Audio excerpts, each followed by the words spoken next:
Tommy Craven and Sarah Berry, directors of the Jasper, Indiana Raise Up organization, are on the phone with us. Welcome back to Blooming Out, Tommy and Sarah. Hello? Are they there? Oh, they're not there yet. Oh, man. I think they are. I think they're there somewhere. Now they're there. Tommy and Sarah, are you there? Yes, can you hear us? Yes, I can there now you hear are. you. Thank you Welcome so back. much. I think you should probably tell people, it's been a while since you've been on the show. Tell our listeners a little bit about what Raise Up is. Sure. So it's an awareness organization that Sarah and I started almost 2 years ago when she was a senior at Jasper High School, and I was a freshman at New York University. And we created the group as a response because our school was not allowing a GSA to be created. So we created this organization outside of the school to help the community, find like an educational tool where they could come and learn about LGBT topics so that we could create some support to help start the GSA. And almost a year ago today, we had done enough building to where we actually got the GSA started with Sarah's help as the GSA president. Oh, that's great news. Wonderful. That's good for Jasper. That's a lot of hard work that you've seen come to fruition. What are you doing now are you both in New York? Yeah, we're both in New York now. We're both students at New York University. I just finished my freshman year, and Tommy just finished his sophomore year. And we're at the Gallatin School of Individualized Study, where I'm studying theater, and Tommy's studying the exploration of gender and sexuality in film and theater as well. But you're still dedicated to the community back here in Jasper, Indiana. Yeah, we feel it's very important that because we started raising awareness in Jasper, and even though that we moved, that we still continue to, help our loved ones and our friends and, people that we don't even know back in Indiana because there's not a lot of support there. Unlike New York City where, same-sex marriage is legal and there's progressive bills being passed all the time, but Indiana isn't as progressive. So we feel like our work is best suited there. And while we want to go to school here, we have been able to find a way with technology and breaks during school to come back and really keep up with the work that we've been doing. So since you're both in New York now, how is the Gay Straight Alliance doing at your old school? It's going well. They're still continuing to do projects and different things. And I sort of left them with different ideas that they could do, different flyers, and they've taken some of those ideas and done some of their own. I know that they did a campaign that was based around accepting all different sorts of families. So I think that they put up some different flyers representing like different families and saying I think it is these are all, so like, important that you do this. And we're inviting the GSA to walk with us again in the Strassenfest parade in Jasper, which is our local festival that we have annually. I was going to still going strong, and hopefully they continue throughout the years to build and gain support. Well, I know you have a couple of initiatives that you wanted to tell our listeners about. What are those? Sure. So one big event that we've always done and we're going to continue to do, but on a monthly basis, is our LGBT film series. We're lucky enough to have the local Vincent's Community College, EUJC, support us, and so once a month we'll be holding a movie screening of an LGBT film, and we'll have a panel afterwards to discuss those topics. And our first one coming up is on July 16th, where we're going to show Paris is Burning. And then Sarah can talk about the book club that we started.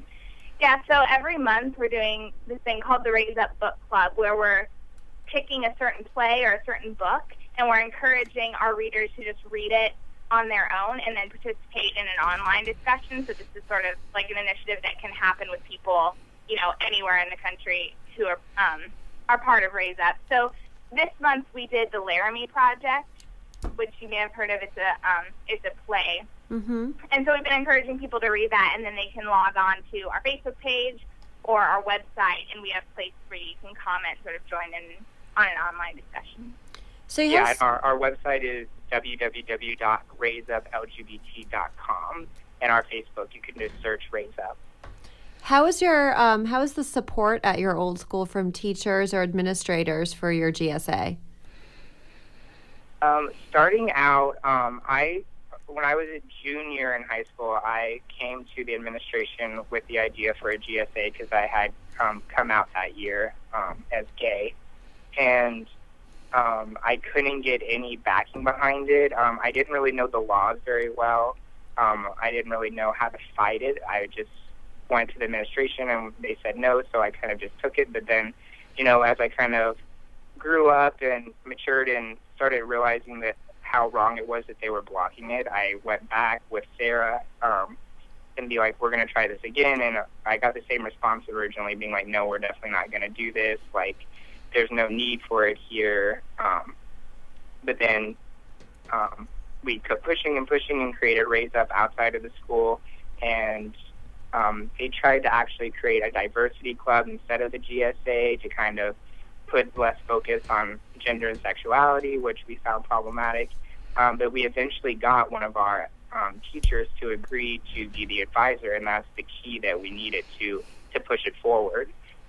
Yeah, I think we're definitely making progress because when we were pushing, originally our biggest issue was finding a teacher sponsor. Like a couple teachers had agreed to do it, but then after talking to our principal at the time, had sort of backed out. So there was sort of this like fear behind it, and it took a lot of pushing to finally get the one teacher to agree. But since then, she has had to move, and there's actually been like 2 other teachers who have then stepped up and decided to help. So I think that the faculty and staff are sort of seeing that the club exists and it's a positive thing, and it's not causing any harm. It's not being destructive. It's not being it's really a positive thing for the students. So I think that more and more teachers are coming around to being supportive of it. And we had a lovely supporter named Nancy Hoppick on our school board who has constantly been there with us to help push it through. How many students are involved? Do you have that information? There's about 40 students right now that are on our Facebook group. That's for impressive. The Gay Straight Alliance. And at least when I was there, our attendance was probably around like 15 or 20 kids average on our weekly meetings. And so I'm not exactly sure what that average attendance is now, but I would imagine it's similar to that. That's really something to be proud of. Our Raise Up audience is definitely a lot bigger. We already have about 25 people signed up for both the film screening and our participation in the parade. And then we have almost 300 likes on our Facebook page. Well, that's really impressive that is also successful, and that you're not even there, and it's going strong now. So you set some very good, groundwork in establishing the organization. We're almost out of time. I just want to ask you briefly: are you two planning on coming back at all to live after you graduate? I'm focused on film, so I'm probably going to have to be in New York or LA for that. But I definitely am planning on potentially taking a semester off next year if I have to do work. If HJR6 becomes an issue in Indiana, I'm totally willing to do that. So I feel like I'm always going to have a place in my heart for the people back in Indiana who are struggling to find equality, and I want to be a leader in the community regardless if I'm there or not. Yeah, and I feel the same way. I feel like I'm always going to want to fight for the Midwest, but I feel like it's really neglected in terms of LGBTQ issues. But I'm focused in theater, so have my sights set on staying in New York City. Well, thank you both for joining us tonight. We really appreciate it, and we're very pleased to see all the successes that you've had and that you've made a big difference in Jasper. Yes, thank you so much.